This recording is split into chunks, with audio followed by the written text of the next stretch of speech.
Many of us love this time of year, autumn. The changing colour of the leaves, brisk breezes, and for those who don't like the hot weather of summer, a cooling air. A great time to go walking with the dog. I'm television and wildlife presenter Steve Backshall, and I'm joined by PDSA vet and television presenter Paul Manktelow. Paul, how can I make sure that Keo and Twinkle the cat here are going to be happy and healthy in autumn? Often we move inside a little bit more because obviously it's not as nice weather outside. So it's really important, I think, from a feeding and nutrition point of view, you kind of understand that they're probably not going to be as active. You need to really take control of the amount of food that you're feeding them at this point in the year. Yeah. So the food levels are going to be reduced, are they? Yes, slightly. I mean, they do burn off a little bit more calories as the weather gets cooler because obviously, they're having to burn energy to keep warm. But generally, you want to kind of think about their reduced levels of activity. I'm guessing that in the autumn there are some festivals, particularly, I guess, like Halloween and Fireworks Night, that can have a big impact on pets.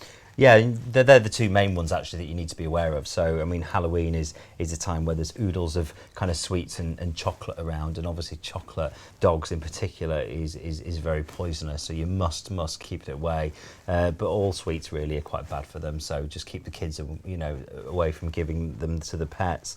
But the other festival we mentioned there, Bonfire Night, and again, not only the dangers of the bonfire, but fireworks can be incredibly stressful for pets. Yeah. And it's really important that you keep them in and keep them safe, and make sure that they're not too scared around that time of year. You're looking a little bit scared right now, if I'm honest, aren't you? I think it's probably more to do with the cameras than it is the fireworks.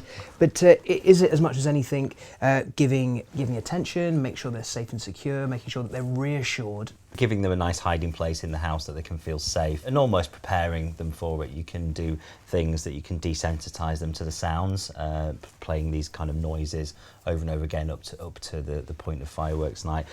Now, what's happening in terms of the life cycle of the pests and the parasites? Are the cats and dogs still going to be susceptible to fleas and worms at this time of year too? Flea eggs and larvae and pupae, all the various life stages of the flea, are in the house all year round. So it's really important actually to remember that even though the pets are coming inside more, what people generally tend to do is put the heating on. So the temperature in the house goes up and all these parasites come to life. A year round, it's important that you're not just treating your pets, but also treating the environment and the house as well. Because fleas especially, not all the fleas are actually on your pets, a lot of them are in the house.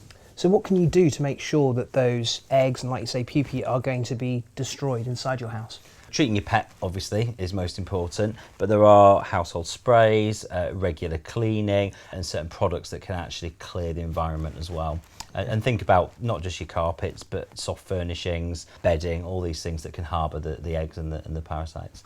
I'm guessing that as it starts to get colder and the weather starts to get worse, that there are going to be problems with not wanting to exercise your pet quite as much.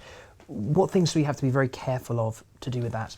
You don't want them to become inactive, and it's important for your younger pets, but also your older pets that might already have conditions of the bones or joints. You want them to keep active throughout the whole year. But there's lots of things you can do in the house, lots of training with dogs, lots of toys and things that you can play with cats that actually keep them active, but also keeps their brain engaged and make sure that they're happy in the environment that they're in.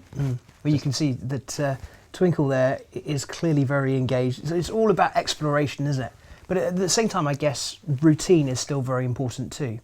Yeah, maintaining routine, especially around feeding times, and actually those exercise times, you should be keeping them the same as well. So when you go back in spring and summer and you're going out walking, that they're expecting that kind of activity around that time.